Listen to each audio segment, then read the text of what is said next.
নমস্কার বন্ধুরা, খাওয়া দাওয়া চ্যানেলে তোমাদের সবাইকে জানাই সাদর আমন্ত্রণ। আজ আমি তোমাদের জন্য একটা খুব ইজি রেসিপি নিয়ে এসেছি। যারা রান্না করতে পারো না তারাও এটা খুব ভালোভাবে বানাতে পারবে। আজকে আমি তোমাদের জন্য নিয়ে এসেছি টমেটো বাহার। তাহলে চলো বানাই, দেখতে থাকো, আশা করি তোমাদের ভালো লাগবে। টমেটো বাহারের জন্য লাগবে টমেটো, সর্ষের তেল, লবণ, হলুদ, চিনি, কাঁচা লঙ্কা, রসুন আর সর্ষে বাটা। এটা আমি 5টার জন্য নিয়েছি, তোমরা যতটা নেবে সেই মতো নেবে। এখন আমি টমেটোগুলোকে ছোট ছোট করে কেটে নেব। দেখো টমেটোগুলো আমি ছোট ছোট করে কেটে নিয়েছি। দেখো আমি কড়াই নিয়ে নিয়েছি। এবার এতে আমি টমেটোগুলো দিয়ে দিচ্ছি।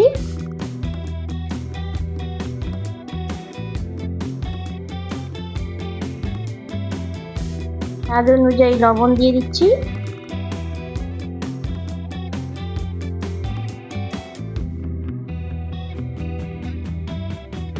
পরিমাণ মতো হলুদ দিচ্ছি।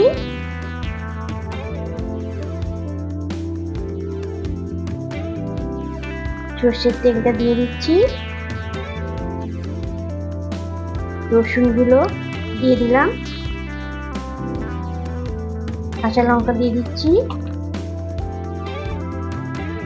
সর্ষে বাটাটা দিয়ে দিচ্ছি আর চিনিগুলো দিয়ে দিচ্ছি।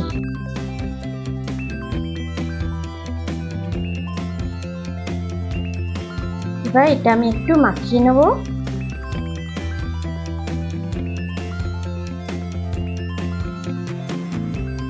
দেখো মাখিয়েও নিয়েছি। এবার আমি যাতে জল দিয়ে দেব।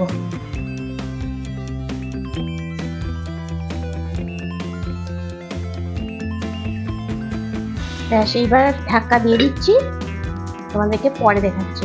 দেখো এইবার তোমরা গ্যাসে হোক, ওভেনে হোক, যেখানে হোক শুধু চাপিয়ে দেবে যতক্ষণ না টমেটোগুলো সেদ্ধ হয়। তো দেখো একটা ইজি প্রসেস কিনা। তাহলে চলো টমেটোগুলো এখন সেদ্ধ হোক, পরে আবার তোমাদেরকে দেখাচ্ছি।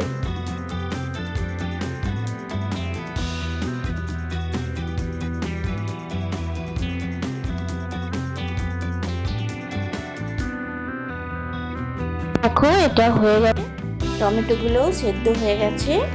এটা টমেটো বাহারের ফাইনাল লুক। এটা তোমরা ভাত, রুটি, পরোটা, বিশেষ করে রুটি পরোটার সঙ্গে তোমরা এটা ভালো লাগে। তাহলে চলো এর ফাইনাল লুকটা তোমাদেরকে দেখাই। তোমরা অবশ্যই একবার বানাবে, এর টেস্টটা হয় অসাধারণ। তাহলে চলো দেখাই। দেখো টমেটো বাহারের এটা ফাইনাল লুক। আশা করি তোমাদের ভালোই লেগেছে। তোমাদেরকে আবার বলছি, তোমরা অবশ্যই একবার বানাবে ও তোমাদের প্রিয়জনদেরকে খাইও। তারপর কমেন্ট করে জানিও কেমন এটা লেগেছে। তোমাদের কাছে আমার একান্ত অনুরোধ, যখন তোমরা আমার চ্যানেলটাকে ভিজিট করবে তখন অবশ্যই আমার চ্যানেলটাকে তোমরা সাবস্ক্রাইব করো। আর যদি ভিডিওটা ভালো লাগে তাহলে তোমরা লাইক করো, কমেন্ট করবে আর শেয়ার করবে। তাহলে চলো আজকের মতো বিদায় নিচ্ছি। আবার দেখা হবে একটা নতুন দিনে নতুন রেসিপির সাথে করে। ততক্ষণ তোমরা খুব ভালো থেকো। বাই।